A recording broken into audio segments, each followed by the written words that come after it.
from West Side and I Tolerant Group. I don't even know what a tolerant group is, so I think 0. I don't know what the number is from West Side. I think that is also 0, but I don't know. I have raised more money than any of the other candidates, and I haven't memorized every campaign donation that I've received. I apologize.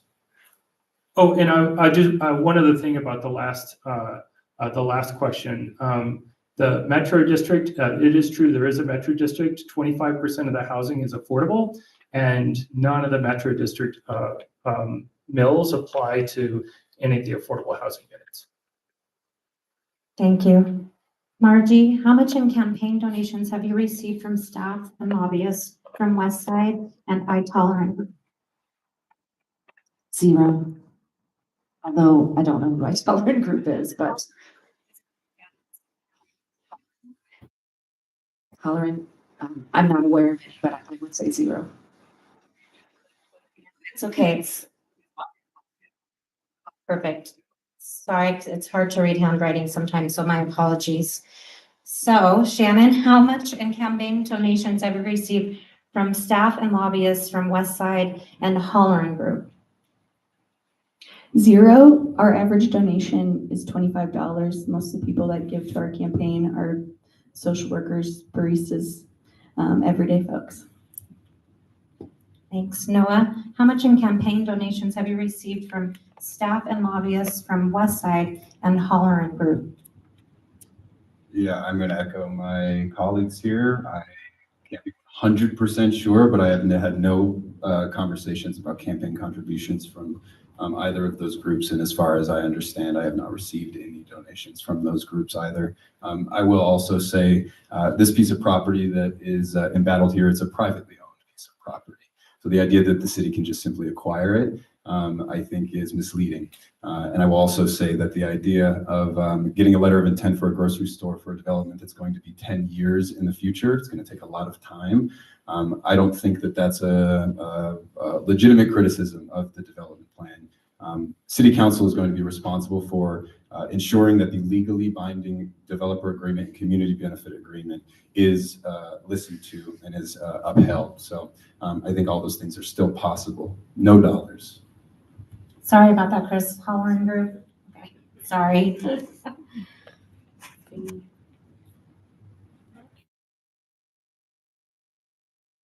Shannon, the bill to repeal the state ban on rent control has strong support in our community. I know Shannon was one of the renters who testified in support of it last month. If elected, would you support rent control locally, and what tools would you leverage to keep rents affordable to everyone?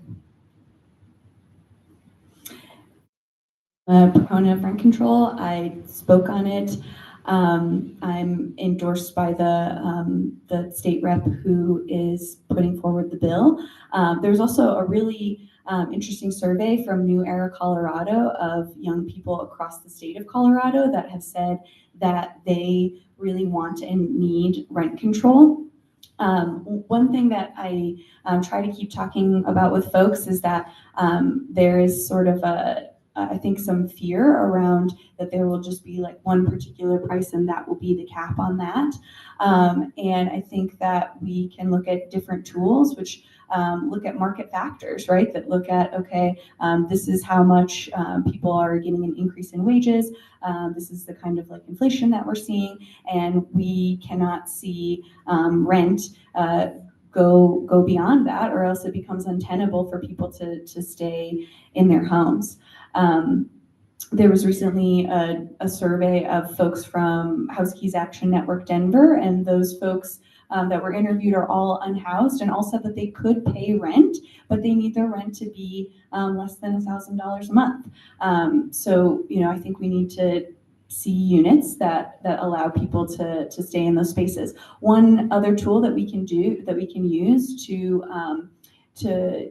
control how much people are spending on their income is social housing, which is property that's built and owned by the city and where people don't have to pay more than 30% of their income on rent. Thank you. Noah, the bill to repeal the state ban on rent control has strong support in our community. I know Shannon was one of the renters who testified in support of it last month. If elected, would you support rent control locally?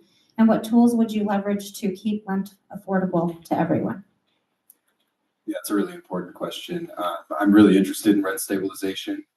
Really interested in making sure that we prevent price gouging when it comes to the end of leases. I know that people are seeing the rents increase by $400, $500 at the end of their leasing period. That's a problem. We have to get bad acting landlords and property managers out of our housing market. And I think smart, reasonable rent stabilization is an important thing. We have to make sure that we're not de-incentivizing housing development in our community and pushing all that development into our suburbs.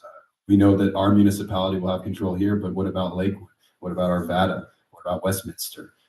If we are not thoughtful with how we do this, I think we can work against ourselves, and I'm interested in material improvements in workforce housing. Other things, I think subsidized housing is an incredibly important way that we can make sure that people are only paying 30% of their income. I think better and stronger partnerships with the Denver Housing Authority to make sure that they are well resourced and staffed, and that we're helping them find creative places to put workforce housing and allow for those subsidized options. We need to make sure that we're expediting affordable housing projects through our planning and zoning office to ensure that we're keeping those costs low, and that we're acknowledging we need to address